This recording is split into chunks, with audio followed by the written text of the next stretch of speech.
ನೋಡಿ, ಕನ್ನಡದಲ್ಲಿ ಒಂದು ಗಾದೆ ಮಾತಿದೆ, ಗುಬ್ಬಿ ಮೇಲೆ ಬ್ರಹ್ಮಾಸ್ತ್ರ ಅಂತ. ಈಗ ಸರ್ಕಾರ ಮಾಡಿರೋದು ಅದನ್ನೇ. RCB ಸಂಭ್ರಮ ಸೂತಕದ ಮನೆ ಆಯ್ತು. 11 ಜೀವಗಳು ಅನ್ಯಾಯವಾಗಿ ಹೊರಟು. ಈಗ ತಲೆದಂಡ ಆಗಿದ್ಯಾರ್ದು?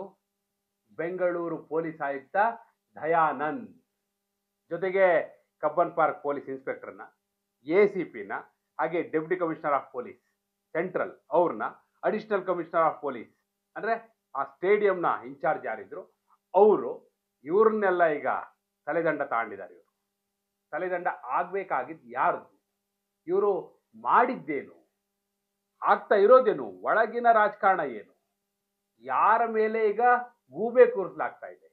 ಯಾವ ಗುಬ್ಬಿಯ ಮೇಲೆ ಬ್ರಹ್ಮಾಸ್ತ್ರ ಪ್ರಯೋಗ ಆಗಿದೆ? ಅಸಲಿಗೆ ನಡೀತಾ ಇರೋದೇನು?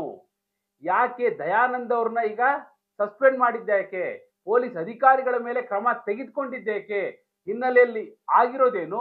ಇವರಿಗೆ ಬಂದಿರೋ ರಿಪೋರ್ಟ್ ಏನು? ಎಸ್, ಎಲ್ಲ ವಿವರಗಳನ್ನ ಕೊಡೋ ಸಲುವಾಗಿಯೇ ನಾನು ಬಂದಿದ್ದೇನೆ. ಆತ್ಮೀಯರೇ, ವಾರ್ತೆ ವಿಶೇಷ ಕಾರ್ಯಕ್ರಮಕ್ಕೆ ಸ್ವಾಗತ.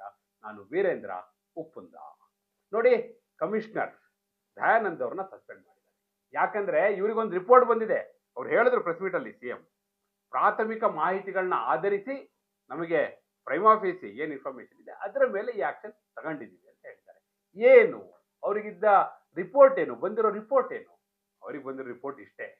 ಏನ್ ಹೇಳಿದಾರಂದ್ರೆ, ಪೊಲೀಸ್ ಅಧಿಕಾರಿಗಳ ವೈಫಲ್ಯ ಇದು. ಯಾವ ರೀತಿ?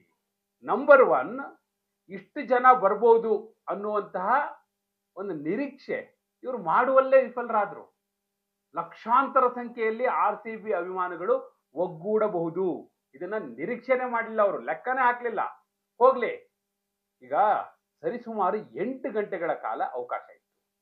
ನೋಡಿ, 8 ಗಂಟೆಗಳ ಅವಕಾಶ ಅಂದ್ರೆ ಕಡಿಮೆ ಅಲ್ಲ, ಅದು ಇಟ್ಸ್ ಮೋರ್ ಎನಫ್. ಅಷ್ಟು ಟೈಮನ್ನ ಬಳಸ್ಕೊಂಡು 10,000 KSRP ಪೊಲೀಸರಿದ್ರು. ಇವ್ರು ಕರ್ಸಿದ್ದು ಎಷ್ಟು ಜನರನ್ನ? ಕೇವಲ 400 ಜನರನ್ನ. ನಾ ರಿಪೋರ್ಟ್ ಅಲ್ಲಿ ಏನಿದೆ ಅದನ್ನ ಹೇಳ್ತಾ ಇದ್ದೀನಿ ನಿಮಗೆ. ಯಾವ ರೀತಿ ಗೃಹ ಇಲಾಖೆ ವಿಫಲ ಆಯ್ತು ಅನ್ನೋದಕ್ಕೆ ನಿಮಗೆ ಏನೇನು ರಿಪೋರ್ಟ್ ಅಲ್ಲಿರುವಂತ ಅಂಕಿಅಂಶಗಳೇನೇನು ಅದನ್ನ ಹೇಳ್ತಾ ಇದ್ದೀನಿ. ಸಹಜವಾಗಿ 400 ಜನ KSRP ಮಾತ್ರ, ಅದು ಕಡೆ ಕ್ಷಣದಲ್ಲಿ ಮಧ್ಯಾಹ್ನ 1 ಗಂಟೆಗೆ. ಅಲ್ಲಿಯವರೆಗೂ KSRP ಪೊಲೀಸರಿಗೆ ಇನ್ಫಾರ್ಮೇ ಮಾಡಿರಲಿಲ್ಲ ಇವರು. ಲಕ್ಷಾಂತರ ಸಂಖ್ಯೆಯಲ್ಲಿ ಜನ ಸೇರಿದ ಮೇಲೆ 400 ಜನ KSRP ಪೊಲೀಸರು ಅಲ್ಲಿ ಬಂದಿದ್ದು. ಮತ್ತೆ ಬಂದೋಬಸ್ತ್ ಟೀಮ್ ಅಂತ ಮಾಡ್ಕೋಬೇಕು. ಒಂದ್ ವೇಳೆ ರಯಾಟ್ಸ್ ಆದ್ರೆ ಅದಕ್ಕೊಂದು ಇವರ ಹತ್ರ ಟೀಮ್ ಇರಬೇಕು, ಎಕ್ಸಿಟ್ ಟೀಮ್ ಅಂತ ಇರಬೇಕು. ಏನು ಮಾಡಲಿಲ್ಲ. DCPಗಳಿಗೆ ಇವ್ರು ಇನ್ಫಾರ್ಮ್ ಮಾಡಿರಲಿಲ್ಲ. ಗಿರೀಶ್ ಅವರಿಗೆ 1 ಗಂಟೆಗೆ ಮಾಹಿತಿ ಹೋಗುತ್ತೆ. ಅವ್ರು 1 ಗಂಟೆಗೆ ಅಲ್ಲಿಂದ ಹೊರಟ್ರೆ ಬರಕ್ಕಾಗಲ್ಲ, ಆ ಲೆವೆಲ್ ಟ್ರಾಫಿಕ್ ಜಾಮ್. ನಿನ್ನೆ ಬೆಂಗಳೂರಿನ ಪರಿಸ್ಥಿತಿ ಹೇಗಿತ್ತು ಅಂತ ನೀವು ಬಂದು ನೋಡ್ಬೇಕಿತ್ತು ರಸ್ತೆಯಲ್ಲಿ. ನೋಡಿ, DCPಗೆ ಬರಕ್ಕಾಗ್ಲಿಲ್ಲ, ಸ್ಥಳಕ್ಕೆ ತಲುಪಲಿಕ್ಕೆ ಆಗ್ಲಿಲ್ಲ, ಅವರಿಗೆ ವಾಪಸ್ ಹೋಗ್ಬೇಕಾಯ್ತು. ಆ ಪರಿಸ್ಥಿತಿ ಇತ್ತು ಅಲ್ಲಿ. ಅಷ್ಟರ ಮಟ್ಟಿಗೆ ಅಭಿಮಾನಿಗಳು ಕಿಕ್ಕಿರಿದಿದ್ರು. ಮತ್ತೆ ಮತ್ತೊಂದು ಹೇಳ್ತೀನಿ ನೋಡಿ, ವೆರಿ ಇಂಪಾರ್ಟೆಂಟ್. ನೋಡಿ, ಇದು ಅಂತ ಅಲ್ಲ, ಈಗ ನಿನ್ನೆ RCBಗೆ ಸನ್ಮಾನ ಆ ಕಾರ್ಯಕ್ರಮ ಅಂತ ಅಲ್ಲ. ಯಾವಾಗಲೇ ಪಂದ್ಯ ನಡೀಲಿ ಹಾಗೂ KCA ಸ್ಟೇಡಿಯಂ ಅಲ್ಲಿ, ಚಿನ್ನಸ್ವಾಮಿ ಸ್ಟೇಡಿಯಂ ಅಲ್ಲಿ ಯಾವುದೇ ಕಾರ್ಯಕ್ರಮ ನಡೆದ್ರು ಕೂಡ ಆಗ ಆ ಸಂದರ್ಭದಲ್ಲಿ ಅವತ್ತಿನ ದಿನ ಎಲ್ಲಾ ಗೇಟ್ಗಳ ಕೀಗಳನ್ನ ಪೊಲೀಸರಿಗೆ ಹ್ಯಾಂಡ್ ಓವರ್ ಮಾಡಬೇಕು. ಪೊಲೀಸ್ನವ್ರು ಹ್ಯಾಂಡ್ ಓವರ್ ತಗೋಬೇಕಿತ್ತು, ತಗೊಳ್ಳೇ ಇಲ್ಲ. ಕೀ ಇವ್ರ ಕೈಗೆ ಬರಲೇ ಇಲ್ಲ. ಕೀ ಯಾರ ಕೈಯಲ್ಲಿತ್ತು? ಸೆಕ್ಯೂರಿಟಿಗಳ ಕೈಯಲ್ಲಿತ್ತು, ವಾಚ್ಮನ್ಗಳ ಕೈಯಲ್ಲಿತ್ತು. ಲಕ್ಷಾಂತರ ಸಂಖ್ಯೆಯಲ್ಲಿ ಅಭಿಮಾನಿಗಳು ಬಂದು ನಿಂತಿದ್ದಾರೆ, ಗೇಟ್ ಓಪನ್ ಮಾಡಲಿಲ್ಲ. 3 ಗಂಟೆವರೆಗೂ ಗೇಟ್ ಓಪನ್ ಮಾಡಿಲ್ಲ. ನೋಡಿ, KCA ಸ್ಟೇಡಿಯಂನ ಕೆಪಾಸಿಟಿ ಎಷ್ಟು ಅಂದ್ರೆ 28,000ದಿಂದ 35,000 ವೀಕ್ಷಕರು ಕುಳಿತು ನೋಡುವಷ್ಟು ಕೆಪಾಸಿಟಿ ಇದೆ. ಇವ್ರು ಏನ್ ಮಾಡ್ಬೇಕಿತ್ತು? ಕನಿಷ್ಠ ಒಂದು 25,000 ಜನರನ್ನ ಒಳಗೆ ಬಿಟ್ಬಿಡ್ಬೇಕಾಗಿತ್ತು. ಹೋಗಿ ಕೂತ್ಕೋತಾ ಇದ್ರು. ಇನ್ನೊಂದು ಬಫರ್ ಒಂದು 5ರಿಂದ 8,000 ಇಟ್ಕೋಬೇಕು. ಯಾರಿಗೆ? VIPಗಳಿಗೆ, VVIPಗಳಿಗೆ, ಮತ್ತೆ ಕಡೆ ಕ್ಷಣದಲ್ಲಿ ಯಾರಾದ್ರೂ ನಾವು ಆಹ್ವಾನಿತರು ಬಂದ್ರೆ ಅವ್ರನ್ನ ಕೂರಿಸ್ಕೊಳ್ಳಿಕ್ಕೆ ಅಂತೇಳಿ ಇಟ್ಕೋಬೇಕು. ಅಷ್ಟು ಮಾಡ್ಬೇಕಿತ್ತು. ಇವ್ರೇನ್ ಮಾಡಿದ್ರು? 3 ಗಂಟೆವರೆಗೂ ಒಬ್ಬೇ ಒಬ್ರನ್ನ ಒಳಗೆ ಬಿಡ್ಲಿಲ್ರಿ. ಕಡೆಗೆ 3 ಗಂಟೆಗೆ ತೆಗೆದ್ರು. ಒಂದೇ ಒಂದು ಗೇಟ್ ತೆಗಿತಾರೆ, ಆ ಗೇಟ್ ಅಲ್ಲಿ ಏಕ್ದಮ್ ನುಗ್ಬಿಟ್ರು. ಯಾರು ಅದನ್ನ ಸಂಭಾಳಿಸ್ಲಿಕ್ಕೆ ಸಾಧ್ಯ? ಈ ಪೊಲೀಸ್ನವ್ರು ಲಾಠಿ ಇಟ್ಕೊಂಡು ಆ ಅಭಿಮಾನಿಗಳನ್ನ ಕಂಟ್ರೋಲ್ ಮಾಡಕ್ಕಾಗತ್ತಾ? ಲಕ್ಷ ಸಂಖ್ಯೆಯಲ್ಲಿ ಬಂದಿದ್ರಲ್ಲಿ. ಮತ್ತೇನಾಯ್ತು? ಇನ್ನೂ ಒಂದು ಟ್ರಾಜಿಡಿ ಆಯ್ತಲ್ಲಿ. ನಿಮಗೆ ಮಿನ್ ಸ್ಕ್ವೇರ್ ಅಂತ ಇದೆ ಅಲ್ಲಿ. ನೀವು ವಿಧಾನಸೌಧದಿಂದ ಬಂದ್ರೆ KCA ಸ್ಟೇಡಿಯಂಗೆ ಹೋಗೋದಕ್ಕೂ ಮೊದಲು ಒಂದು ಸರ್ಕಲ್ ಸಿಗುತ್ತೆ, ಮಿನ್ ಸ್ಕ್ವೇರ್ ಅಂತ. ಅದರ ಎದುರಿಗೆ ನಿಮಗೆ ಚಿನ್ನಸ್ವಾಮಿ ಸ್ಟೇಡಿಯಂ ಸ್ಟಾರ್ಟ್ ಆಗೋದು. ಆ ಸ್ಟಾರ್ಟ್ ಆಗುತ್ತಲ್ಲ ಆ ಪಾಯಿಂಟ್ ಅಲ್ಲಿ ನಿಮಗೆ ಫುಟ್ಪಾತ್ ಇದೆ. ಆ ಫುಟ್ಪಾತ್ನ ಕೆಳಗೆ ನಿಮಗೆ ಚರಂಡಿ ಇದೆ, UGD. ಅದರ ಮೇಲೆ ಕಲ್ಲುಗಳನ್ನ ಹಾಕಿದ್ದಾರೆ. ಏಕಾಏಕಿ ಲಕ್ಷಾಂತರ ಸಂಖ್ಯೆಯಲ್ಲಿ ನುಗ್ಗಿದ್ರಲ್ಲ, ಆ ಕಲ್ಲು ಕುಸಿತು, ಆ ಸ್ಲ್ಯಾಬ್ ಇದೆಯಲ್ಲ ಅದೇ ಕುಸಿದೋಯ್ತು. ಅದು ಕುಸಿದ ಹೊಡೆತಕ್ಕೆ 5-6 ಜನ ಅದ್ರೊಳಗೆ ಬಿದ್ರು, ಆ ಚರಂಡಿ ಒಳಗೆ. ಅದ್ರ ಮೇಲೆ ಮತ್ತೊಂದಿಷ್ಟು ಜನ ಬಿದ್ರು. ಮತ್ತಲ್ಲಿ ಲಕ್ಷಾಂತರ ಸಂಖ್ಯೆಯಲ್ಲಿ ಏಕಾಏಕಿ ನುಗ್ತಾ ಇದ್ದಿದ್ರಿಂದ ಕೆಲವರು ಆ ಕಾಂಪೌಂಡ್ ಇಟ್ಕೊಂಡ್ರು, ಅವ್ರ ಮೇಲೆ ಮತ್ತೊಂದಿಷ್ಟು ಜನ ಬಿದ್ರು. ಈ ಕಡೆ ರಸ್ತೆ ಕೆಲವರು ಬಿದ್ರು, ಅವ್ರ ಮೇಲೆ ಬಿದ್ರು. ಉಸಿರುಗಡ್ತು. ಅದ್ರ ಚರಂಡಿ ಒಳಗೆ ಬಿದ್ರಲ್ಲ ಅವರಂತೂ 4 ಜನ ಅಲ್ಲೇ ಸ್ಪಾಟ್ ಡೆತ್. ಇದಾಗಿರೋದಲ್ಲಿ ಘಟನೆ ಆಗಿರೋದು ಹೇಗೆ ಅಂದ್ರೆ ಹೀಗೆ. ಇಷ್ಟೆಲ್ಲ ಆಗುವಾಗ ನೋಡಿ, ಕಡೆಗೆ ಬಂದು ಕೆಲವ್ರನ್ನೆಲ್ಲ ಜನರೇ ಎತ್ಕೊಂಡು ಹೋದ್ರು, ಪೊಲೀಸ್ನವ್ರು ಕೆಲವ್ರನ್ನ ಎತ್ಕೊಂಡು ಹೋದ್ರು. ಆದ್ರೆ ಇಷ್ಟೆಲ್ಲ ಆಗಬೇಕಿದ್ರೆ ಮುನ್ನೆಚ್ಚರಿಕೆ ಕ್ರಮವನ್ನ ಪೊಲೀಸರು ಕೈಗೊಳ್ಳಲಿಲ್ಲ. ಅದು ಮೂಲ ಕಾರಣ. ಆ ಕಾರಣಕ್ಕಾಗಿ ಈ ಪೊಲೀಸರ ಮೇಲೆ ಕ್ರಮ ಅಂತ ಹೇಳಿ ಈಗ ಸರ್ಕಾರ ಹೇಳ್ತಾ ಇರೋದು. ಅವ್ರಿಗೆ ಬಂದಿರುವಂತ ರಿಪೋರ್ಟ್ ಇದು. ನಂಬರ್ 1, ಎಷ್ಟು ಜನ ಬರ್ತಾರೆ ಅಂತ ಇವರು ಸರಿಯಾಗಿ ಅಂದಾಜಿಸಲಿಲ್ಲ, ಇಂಟೆಲಿಜೆನ್ಸ್ ಫೇಲ್ಯೂರ್ ಆಯ್ತು. ನಂಬರ್ 2, ಇಷ್ಟು ಜನ ಪೊಲೀಸ್ನವ್ರು ಬರ್ತಾರೆ ಅನ್ನುವಂತ ಲೆಕ್ಕಾಚಾರವನ್ನ KCAಗೂ ಕೊಡ್ಲಿಲ್ಲ, KCA ಅವ್ರು ಇವರಿಗೂ ಹೇಳಲಿಲ್ಲ. ಅಲ್ಲಿ ಪೊಲೀಸ್ನವ್ರು ಬರಲೇ ಇಲ್ಲ. 400 ಜನ KSRP ಬಂದಿದ್ದು. ಈಗ ಇವ್ರೇನ್ ಹೇಳಿದ್ರು 5,000 ಪೊಲೀಸ್ನವ್ರು ಇದ್ರು ಅಂತ. ಇಲ್ಲ, 5,000 ಪೊಲೀಸ್ನವ್ರು ಇರ್ಲಿಲ್ಲ. ಎಲ್ಲ ಒಗ್ಗೂಡಿಸಿದ್ರು 1,000 ಪೊಲೀಸ್ನವ್ರು ಮಾತ್ರ ಇದ್ರು.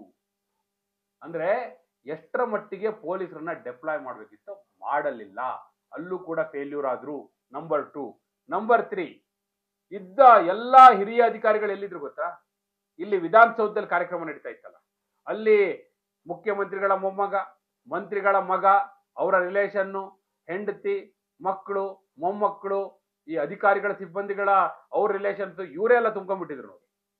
ಅಲ್ಲಿ ಸೆಕ್ಯೂರಿಟಿ ಕೊಡ್ತಾ ಇದ್ರು ಅಧಿಕಾರಿಗಳೆಲ್ಲ. ಇಲ್ಲಿ ಬರೀ PC-ಗಳಿದ್ರು, ಲಕ್ಷಾಂತರ ಅಭಿಮಾನಿಗಳಿರೋ ಕಡೆ. ಅಂದ್ರೆ ಅಲ್ಲೂ ಕೂಡ ಫೇಲ್ಯೂರ್ ಆಯ್ತು. ಅಂದ್ರೆ ಅಧಿಕಾರಿಗಳನ್ನ ಸರಿಯಾಗಿ ಎಲ್ಲೆಲ್ಲಿ ಕಳಿಸ್ಬೇಕು ಅಲ್ಲಲ್ಲಿ ಕಳಿಸ್ಲಿಲ್ಲ. ಅದರ ಜೊತೆಗೆ ಜವಾಬ್ದಾರಿಯ ಹಂಚಿಕೆ ಸರಿಯಾಗಿ ಆಗಲಿಲ್ಲ. ಈ ಹಿನ್ನೆಲೆಯಲ್ಲಿ ಅಲ್ಲಿ ಇಷ್ಟೆಲ್ಲ ಅನಾಹುತ ಆಗ್ಲಿಕ್ಕೆ ಮೂಲ ಕಾರಣ ಆಯ್ತು. ಮತ್ತೆ ಪೊಲೀಸ್ನವರು ಎಕ್ವಿಪರ್ಡ್ ಆಗಿ ಹೋಗ್ಬೇಕು, ಅವರು ಅದನ್ನು ಹೋಗಿಲ್ಲ. ಜೊತೆಗೆ ಈಗ ಆಂಬುಲೆನ್ಸ್ ಮತ್ತೊಂದು ಯಾವ ವ್ಯವಸ್ಥೆಯೂ ಆಗಲಿಲ್ಲ.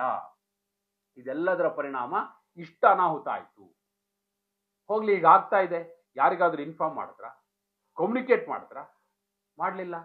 ಮತ್ತೆ ಇಲ್ಲಿ 11 ಜೀವಗಳು ಹೋಗಿದೆ, ಒಳಗಡೆ ಕಾರ್ಯಕ್ರಮ ನಡೆಸಲಿಕ್ಕೆ ಬಿಟ್ರು. ಎಂತ ದುರಂತರಿದ್ದು, ಎಂತ ನಾಚಿಕೆಗೇಡಿದು. ಅದು ಕೂಡ ವಿರಾಟ್ ಕೊಹ್ಲಿ ಅಂತ ಅಂತಾರಾಷ್ಟ್ರೀಯ ಆಟಗಾರರ ಮುಂದೆ, ಆ ಟೀಮೇ ಇತ್ತು, ಅವರೆಲ್ಲರ ಮುಂದೆ ಬೆಂಗಳೂರಿನ ಮಾನ ಬೀದಿಯಲ್ಲಿ ಹರಾಜಾಗುತ್ತೆ. ಹೀಗಾಗಿ ಇವರಿಗೆ ತಲೆದಂಡ ಮಾಡಿರೋದು ಯಾರನ್ನ? ಪೊಲೀಸ್ ಅಧಿಕಾರಿಗಳನ್ನ. ಅವರಿಗೂ ಒಂದು ಎಚ್ಚರಿಕೆ ಗಂಟೆ ಹೋಗ್ಲೇಬೇಕಿತ್ತು. ಆದ್ರೆ ಕೇವಲ ಪೊಲೀಸ್ ಅಧಿಕಾರಿಗಳ ತಲೆದಂಡ ಸಾಕ? ನಿಜಕ್ಕೂ ತಲೆದಂಡ ಆಗ್ಬೇಕಾದ್ಯಾರು? ಯಾರು ರಾಜೀನಾಮೆ ಕೊಡಬೇಕಾದವ್ರು ಯಾರು? ಕಾಮನ್ ಸೆನ್ಸ್ ಇದು. ಪ್ರತಿ ಬಾರಿ ಏನ್ ಮಾಡ್ತಾರೆ, ಯಾರೋ ಅಧಿಕಾರಿಗಳನ್ನ ಬಲಿ ಪಡಿತಾರೆ. ನಾನು ನೋಡ್ತಿದ್ದೆ, ಕೆಲವೆಲ್ಲ ಸರ್ಕಾರದಿಂದಲೇ ಬಂದಿರುವಂತ ಅಧಿಕೃತ ಮಾಹಿತಿಗಳಿದೆ. ಆ ಮಾಹಿತಿಗಳನ್ನ ನೋಡ್ತಾ ಇದ್ರೆ ಇವರು ಯಾರನ್ನ ಬಚಾವ್ ಮಾಡುವ ಸಲುವಾಗಿ ಈ ಹಾದಿಯಲ್ಲಿ ಹೊರಟಿದ್ದಾರೆ, ಮತ್ತೆ ಈ ಆಕ್ಷನ್ ತೆಗೆದುಕೊಂಡಿರುವ ಹಿನ್ನೆಲೆ ಏನು, ಹೈಕಮಾಂಡ್ ನಿಂದ ಯಾವ ಒತ್ತಡ ಬಂದಿದೆ, ಹೈಕಮಾಂಡ್ ಎಷ್ಟು ಸೀರಿಯಸ್ ಆಗಿ ತೆಗೆದುಕೊಂಡಿದೆ, ಇವೆಲ್ಲವೂ ಇದರಲ್ಲಿದೆ. ಮತ್ತೆ ನೋಡಿ, ಹೋಗಿ ರಿಸೀವ್ ಮಾಡ್ಕೊಂಡಿದ್ದಾರೆ ಅವ್ರನ್ನ. ಮತ್ತೆ ಸಂಜೆ 11 ಸಾವು ಆದ ನಂತರವೂ KCA ಸ್ಟೇಡಿಯಂ ಅಲ್ಲಿ, ಚಿನ್ನಸ್ವಾಮಿ ಸ್ಟೇಡಿಯಂ ಅಲ್ಲಿ ಕಾರ್ಯಕ್ರಮ ನಡೆಯುವಾಗ ಅಲ್ಲಿಗೆ ಹೋಗಿದ್ದಾರೆ. ಅಲ್ಲಿ ಕಾರ್ಯಕ್ರಮ ನಡೆಸಲಿಕ್ಕೆ ಬಿಟ್ಟಿದ್ದಾರೆ ಇವರು. ಯಾಕೆ ಬೇಕಿತ್ತು? ಮತ್ತೆ ಈ ರೀತಿಯ ಉನ್ಮತ್ತ ಅಭಿಮಾನಿಗಳು ಹಿಂದಿನ ದಿನ ರಾತ್ರಿ RCB ಗೆದ್ದಾಗ ಬೆಂಗಳೂರಿನಲ್ಲಿ ಯಾವ ರೀತಿ ಇತ್ತು ಸಿಚುಯೇಷನ್? ಇಡೀ ಆಕಾಶ ಹೇಳ್ತೀನಿಲ್ಲ ಬಾಣ ಬಿರುಸುಗಳಿಂದ ತುಂಬೋಗಿತ್ತು. ಬೆಳಗ್ಗೆ ತನಕ ಪಟಾಕಿ ಹೊಡಿತಾ ಇದ್ರು ಕಣ್ರಿ. ರೋಡಲ್ಲಿ ಜನ ಬೆಳಗ್ಗೆವರೆಗೂ ಇದ್ರು. ಇಷ್ಟರ ಮಟ್ಟಿಗೆ ಉನ್ಮತ್ತರಾಗಿರುವಂತ ಅಭಿಮಾನಿಗಳು ಲಕ್ಷೋಪಲಕ್ಷ ಸಂಖ್ಯೆಯಲ್ಲಿ ಬರ್ತಾರಂತ ಇವ್ರಿಗೆ ಅಂದಾಜು ಮಾಡ್ಲಿಕ್ಕೆ ಆಗಿಲ್ಲ. ಅಂದ್ರೆ ಇನ್ನೇನ್ ಅಂದಾಜು ಮಾಡ್ತಾರೆ ಇವರು? ಅಲ್ಲಿ ಫೇಲ್ಯೂರ್ ಆಗಿದ್ದು ಕೇವಲ ಪೊಲೀಸ್ ಅಧಿಕಾರಿಗಳ ತಲೆದಂಡ ಸಾಕೆ. ಯಾರ ಮೇಲೆ ಆಕ್ಷನ್ ಆಗ್ಬೇಕು? ನಿಜಕ್ಕೂ ತಲೆದಂಡ ಆಗ್ಬೇಕಾದ್ಯಾರು? ನಿಮ್ಮ ಅಭಿಪ್ರಾಯವನ್ನ ಕಮೆಂಟ್ ಮೂಲಕ ತಿಳಿಸಿ. ಹಾಗೆ ನೀವಿನ್ನು ವಾರ್ತೆ ಚಾನೆಲ್ನ ಸಬ್ಸ್ಕ್ರೈಬ್ ಮಾಡಿಲ್ಲ ಅಂದ್ರೆ ಈಗಲೇ ಸಬ್ಸ್ಕ್ರೈಬ್ ಮಾಡಿ. ಧನ್ಯವಾದ.